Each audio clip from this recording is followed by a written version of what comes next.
पर जिस आत्मलिंग का भार स्वयं रावण जैसा महायोद्धा इतनी कठिनाई से उठा पाया, उसे एक नन्हे से बालक ने इतनी देर तक कैसे उठा के रखा?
माता के अश्रु पुत्र की व्यथा भी है और व्यर्थता भी, किंतु इस क्षण ये अश्रु बिंदु मेरे लिए आदेश है, अनुप्रेरणा है।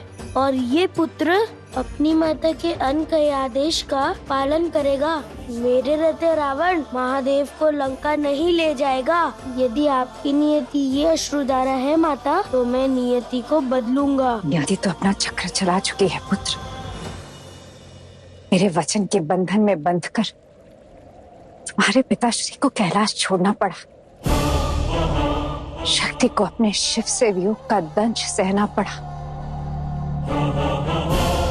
अंततः रावण मेरे शिव को अपने साथ ले ही गया। अब न जाने क्या देखना शेष है। रावण शिव को कैलाश से ले जा सकता है, किंतु महाकाल को लंका का बंदी नहीं बना सकता। आत्मलिंग रूप में ही सही है तो वो महादेव ही। उनका भार संभालना कोई सरल कार्य नहीं है, और रावण के शीश पर तो पहले ही इतना भार है। उसके अहंकार का आज रावण की अधीरता ही उसकी सबसे बड़ी शत्रु बनेगी। क्या कहना चाह रहे हो तुम पुत्र? होगा माता, अवश्य होगा।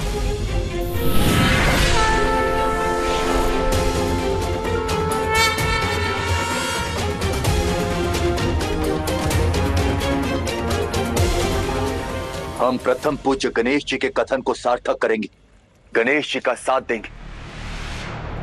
रावण हमारे महादेव को लंका नहीं ले जा पाएगा। असंभव। जिसके पास महादेव है उसकी हार संभव नहीं। वो तो बिना लड़े ही अजय है। हमें हर असंभव को संभव करना होगा। चाहे जो भी हो जाए, हमें रावण को रोकना होगा।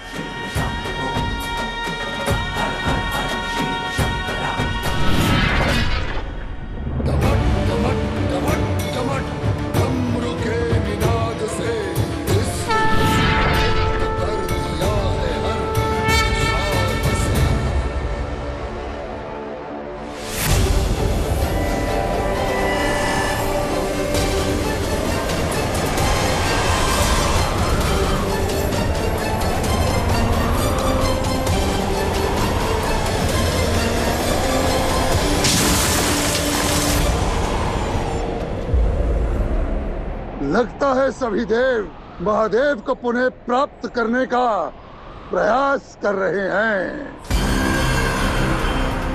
किंतु वे मूर्ख नहीं जानते कि रावण के पास महाकाल है, और जिनके पास महाकाल होते हैं उन्हें ना तो काल का कोई भय होता है और ना ही पराजय की कोई चिंता। हाँ?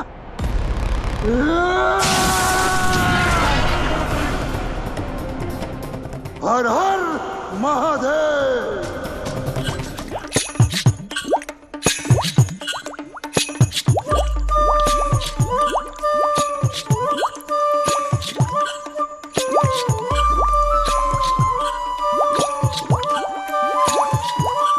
क्या हुआ पापा, नृत्य कर रहे? ये नृत्य क्रम की इच्छा है। मौन, मेरा ध्यान भटका रहे हो या मेरी पीड़ा और बढ़ा रहे हो?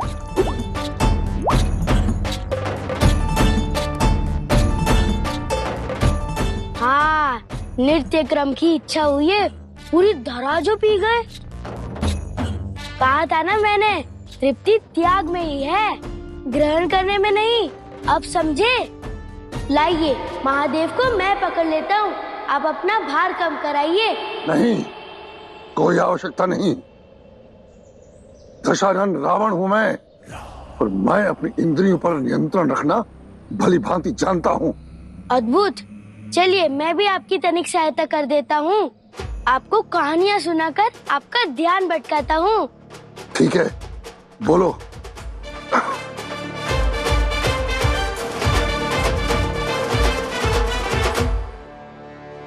तो बात तब की है जब मैं एक विशाल झरने के समीप बैठा हुआ था। छल छल छल जल बह रहा था, बिना रोक के, बिना टोक के। निरंतर कल कल वर्षा ऋतु का वो घनघोर दृश्य मुझे आज भी स्मरण है। छम छम हर ओर जल बह रहा था, टप टप टप। मौन, मेरा ध्यान भटका रहे हो या मेरी पीड़ा और बढ़ा रहे हो?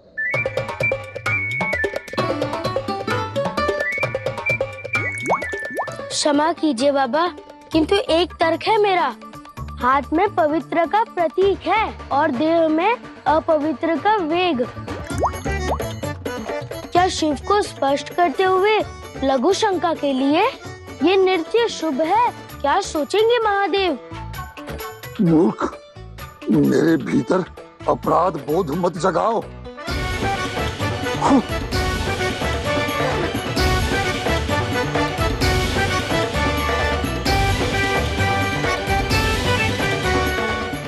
वरुण देव, समय आ गया है, अपने जल तत्व का प्रचंड रूप दिखाइए। लंकेश के भीतर ऐसा विस्तार लीजिए कि इसे विसर्जन के लिए विवश होना ही पड़े।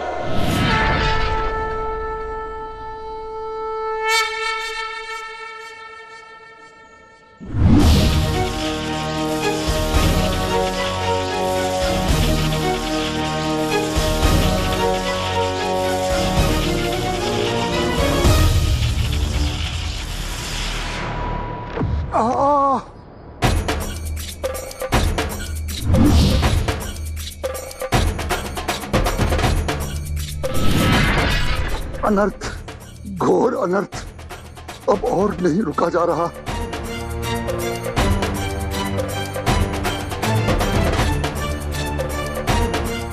क्या हुआ बाबा? बालक, तनिक समीप आओ। आया बाबा, आया। क्या हुआ बाबा? बालक, पकड़ो इस आत्मलिंग को। किंतु आप तो मना कर रहे थे ना। तर्क का समय नहीं है बालक, शीघ्र पकड़ो, अन्यथा घोर अनर्थ हो जाएगा। हाँ बाबा, पकड़ता हूँ।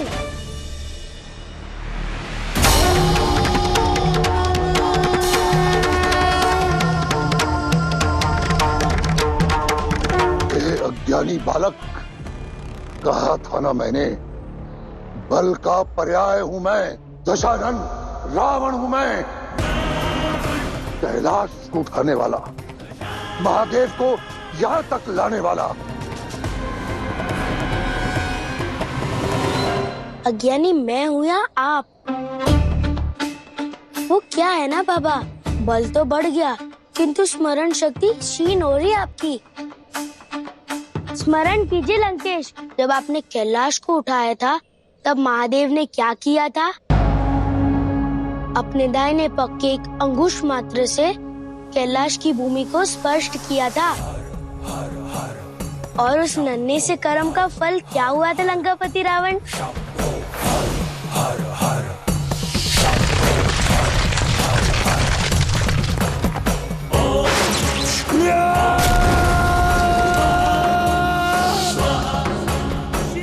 जिन महादेव के एक अंकुश में महाबली रावण को कुचलने का बल है, तो सोचिए बाबा, साक्षात आत्मलिंग जिसमें महादेव की आत्मा समाहित है, संपूर्ण अस्तित्व बसा है, उससे उनकी इच्छा के विरुद्ध उठाना तो दूर, हिलाना भी संभव है।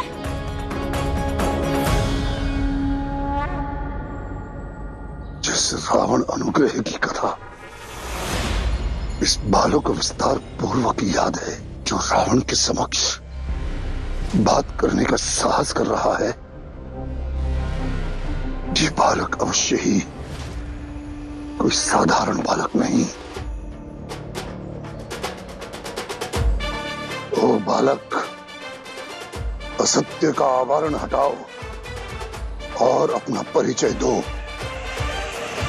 परिचय दो बालक। अब तक नहीं पहचाने इन्हें?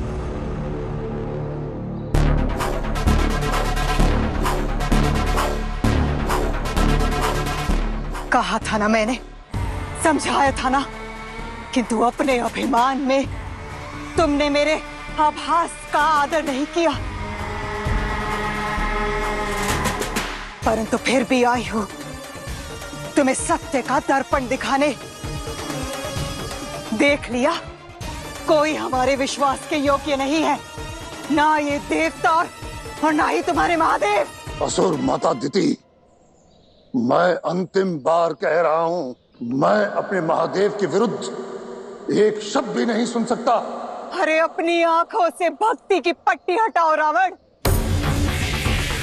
ये सब एक षड्यंत्र था, तुम्हारे विरुद्ध रचा गया एक खेल था। षड्यंत्र? हाँ, षड्यंत्र। अरे आरंभ में ही देवताओं के छल से अवगत कराना चाहती थी तुम्हें, किंतु भक्ति में लीन होकर युक्ति को भूल गए थे तुम। अब तो समझो, छल हुआ है तुम्हारे साथ। तर्क लगाओ रावण, क्या ये साधारण बालक हो सकता है?